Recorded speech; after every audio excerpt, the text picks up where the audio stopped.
જય માતાજી.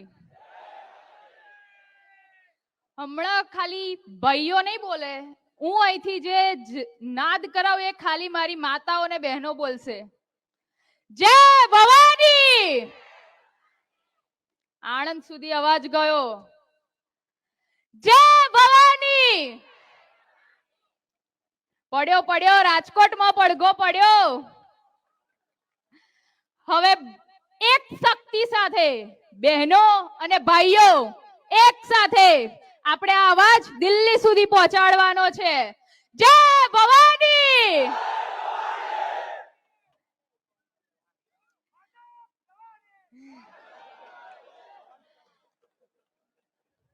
આપણે થોડા સમય પહેલા પ્રથમ તો હું અહીં આજે આ ગુજરાતના સ્થાપના દિને ચરોતરની આ દિવ્ય ભૂમિ ઉપર એટલે આણંદમાં ઉપસ્થિત તમામ સમાજના મારા આદરણીય વડીલોને મારા વંદન. માતૃ સ્વરૂપા એવી મારી માતાઓ બહેનોને મારા કોટી કોટી નમન. અને જેની આંખોમાં જ્વાલા ભભૂકી રહી છે એવા હાવત જેવા મારા ભાઈઓને મારા જય માતાજી. એક ચરોતરની દીકરી તરીકે આપ સર્વને હું અહીં આવકારું છું.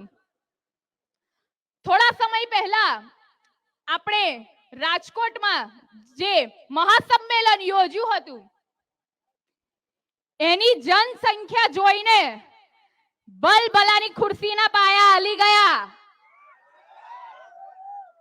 અને આજે આણંદની જનસંખ્યા જોઈને થોડો કેમેરો ફેરવજો ન્યૂઝ વાળા. આજે આ આણંદની જે જનસંખ્યા જોઈને લોકોની રાતોની ઊંઘ ઉડી જવાની છે. એક વાતની સ્પષ્ટતા કરવા માંગુ છું. હવે ન્યૂઝ વાળાને કહું છું કેમેરો ફેરવજો તો સાહેબ સુધી વાત જાય. આ જે ભીડ દેખાય છે ને, જે જનસંખ્યા એ કઈ પૈસા આપીને બોલાયેલી નહોય કે ભારતનું ભવિષ્ય એવા વિદ્યાર્થીઓને છેતરીને બોલાયેલી નહોય.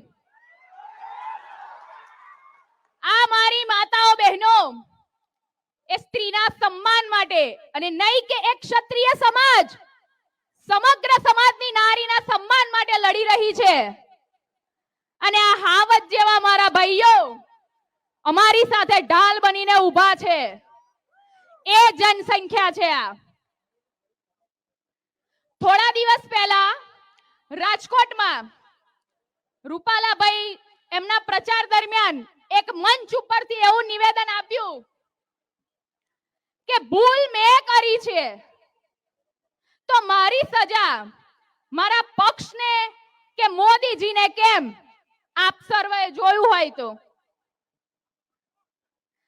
તો મારા રૂપાલાભાઈને, એમના સમગ્ર પક્ષને અને મોદીજીને પણ એ વાત કહેવી છે કે તમે તો સનાતન ધર્મની આટલી મોટી મોટી વાતો કરો છો, હિન્દુ સંસ્કૃતિની મોટી મોટી વાતો કરો છો,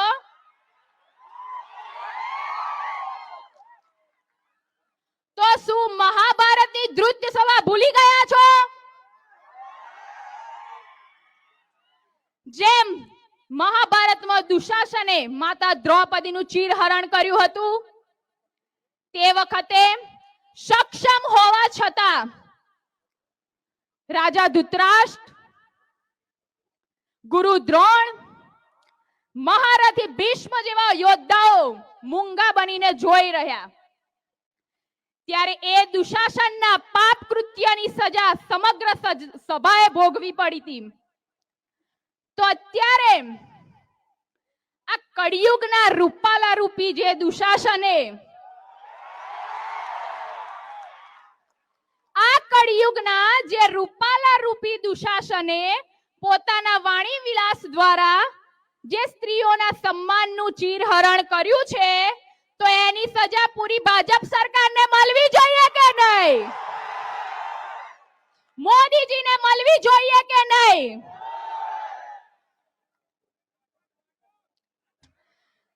જો સ્ત્રીના સન્માન માટે માતા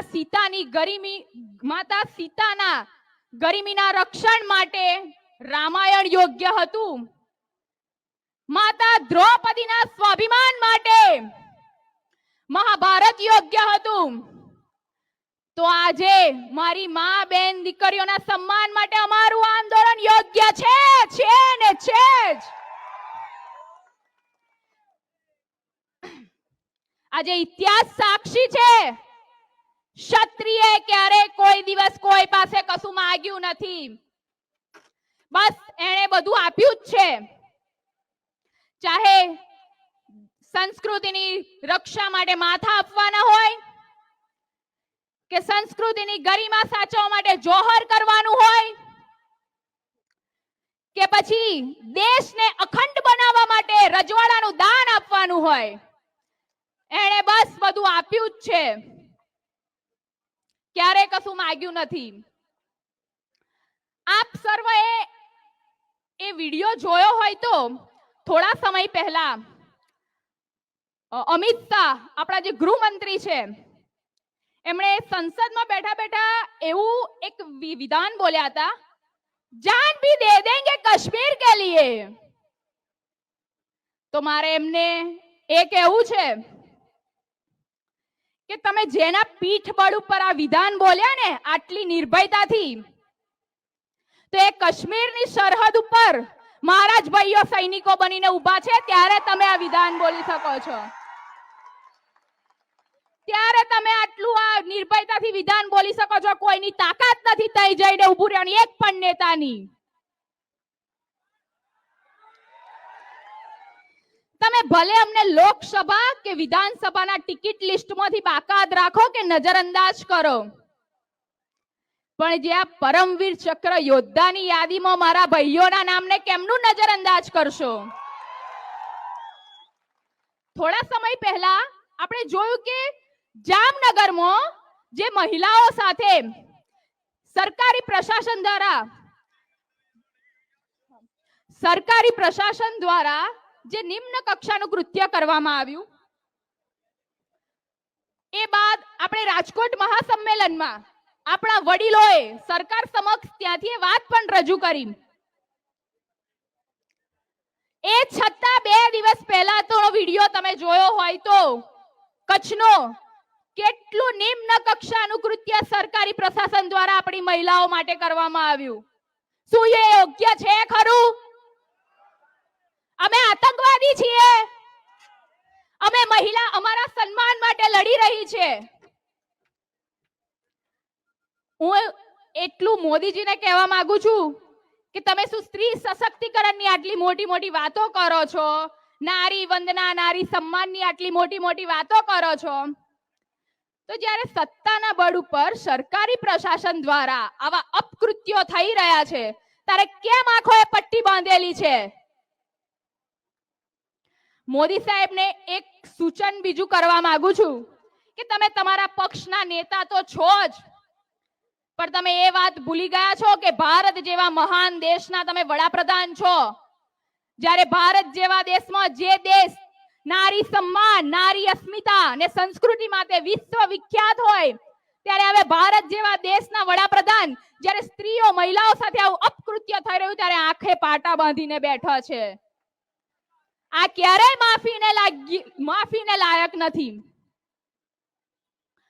આપણો ક્ષત્રિયનો તો ધર્મ જ છે લડવો. આપણા શસ્ત્રો જરૂર બદલાયા છે, આપણું લોહી બદલાયું નથી. આપણી યુદ્ધ કરવાની રીત બદલાઈ છે, આપણો ઉદ્દેશ તો એક જ છે. આપણું આ ધર્મ યુદ્ધ 7 તારીખે પૂરું થતું નથી. આ તો હજી એક પગથિયું છે, હજી તો ઘણા શિખર સર કરવાના બાકી છે.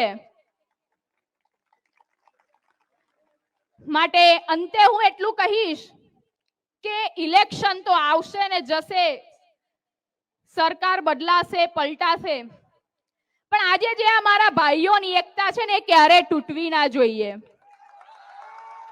અને આ હું મા માં ભવાનીને પણ પ્રાર્થના કરું કે મારા ભાઈઓની આ એકતાને કોઈની નજર ના લાગે, આ એકતા ક્યારે તૂટવી ના જોઈએ.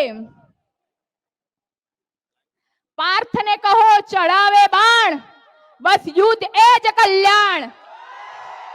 જય માતાજી, જય ભવાની.